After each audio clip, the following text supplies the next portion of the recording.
اپنا عقیدہ ٹھیک رکھیں، اپنا عقیدہ خلافت کی حمایت کریں، اور جو خلافت ٹوٹ گئی ہے اس کے لیے اپنی طرف سے مقدور بھر کوشش کریں۔ آپ میں سے پرانے احباب جو حضرت صاحب کے جلسوں میں خطابات میں حاضر رہے ہیں وہ حضرت صاحب کے اس جملے کو میری زبان پہ آنے کے بعد اپنے ذہن میں دوہرا لیں گے اور یاد کر لیں گے۔ آپ نے فرمایا بچہ، خلافت ایک مسجد ہے جو کسی کی حماقت یا کسی کی سازش یا عمدن یا خطأً کسی عمل کی وجہ سے جل گئی۔ اب زندگی بھر یہ کہتے رہو مسجد جل گئی، مسجد جل گئی، مسجد جل گئی، بتاؤ مسجد بن جائے گی؟ نہیں۔ یہ فرماتے تھے نا حضرت صاحب، تو فرماتے تھے مسجد جل جانے کا بار بار ذکر کرنے کی بجائے مسجد کی نئے سرے سے تعمیر کرو۔ اب وہ جو مسجد کے جلنے کا ذکر ہوا تھا وہ ہو چکا، اب ہم نے مسجد کی تعمیر کی کوشش کرنی۔ بات سمجھ آ گئی؟ اب ہماری کاوش کیا ہے؟ مسجد بنانی ہے۔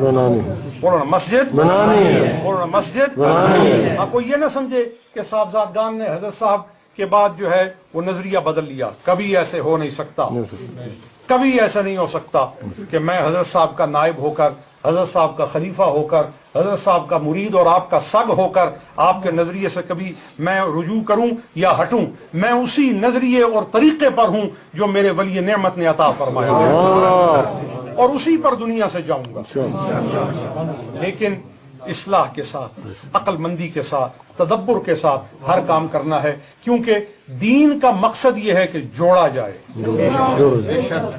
کیا مقصد ہے؟ جوڑا جائے۔ بولو نا کیا مقصد ہے؟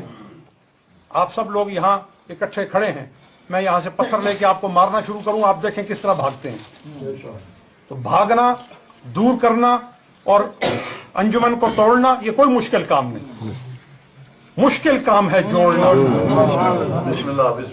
وہ سیدنا موسیٰ علیہ السلام رب العالمین سے ملاقات کے لیے جا رہے تھے، تو حضرت جلال الدین رومی رحمۃ اللہ تعالی علیہ نے اس کو مثنوی شریف میں قصہ کیا ہے۔ آپ فرماتے ہیں کہ ایک گڈریے سے آپ کی راستے میں ملاقات ہوئی اور وہ بھیڑ لٹا کر اس کے ساتھ لاڈ پیار کر رہا تھا اور گفتگو کر رہا تھا کہ اللہ تو کبھی مجھے ملے نا تو تجھے نلاؤں، تجھے کنگھی لگاؤں، تجھے صابن کے ساتھ غسل کراؤں اور تجھے خوشبو لگاؤں اور تیرے بال بناؤں اور تجھے سنواروں۔ موسیٰ علیہ السلام قریب سے گزرے اور فرمایا اوے پاگل دیوانے، اللہ تو ان باتوں سے پاک ہے، یہ باتیں اس کے لیے نہیں کہی جاتی۔ وہ رونے لگا کہ میں نے تو بے ادبی گستاخی کر دی۔ جب بارگاہ خداوندی میں موسیٰ علیہ السلام حاضر ہوئے تو اللہ کریم نے اس بات کو پسند نہ فرمایا جو آپ نے اس گڈریے کو کہی تھی۔ تو آپ نے عرض کیا اللہ میں نے تیری ذات و صفات کی تعظیم اور ادب کے لحاظ سے اس کو یہ بات سمجھائی۔ فرمایا اس کو سمجھانے کی ضرورت نہیں، وہ تو عشق سے باتیں کر رہا تھا، وہ تو اپنی محبت سے باتیں کر رہا تھا، وہ کوئی کتابی آدمی تو نہیں تھا، وہ تو دل فگار تھا اور اپنی کیفیت قربان کر چکا تھا، وہ تو اپنی محبت سے مجھ سے باتیں کر رہا تھا۔ اور اے موسیٰ میں نے تو تجھے لوگوں کو جوڑنے کے لیے بھیجا ہے، توڑنے کے لیے نہیں بھیجا ہے۔ تو برائے وصل کردن آمدی، نئے برائے فصل کردن آمدی۔ تو لہٰذا پیارے صاحبوں اب ہمیں ضرورت ہے کہ ہم بکھرے ہوئوں کو اکٹھا کر لیں۔ دیکھو نا جنہوں نے توبہ توڑ دی ہے ان کو ہم واپس توبہ پر لے آئیں، یہ کام اچھا ہے کہ ان کو بھگا دیا جائے؟ بولو۔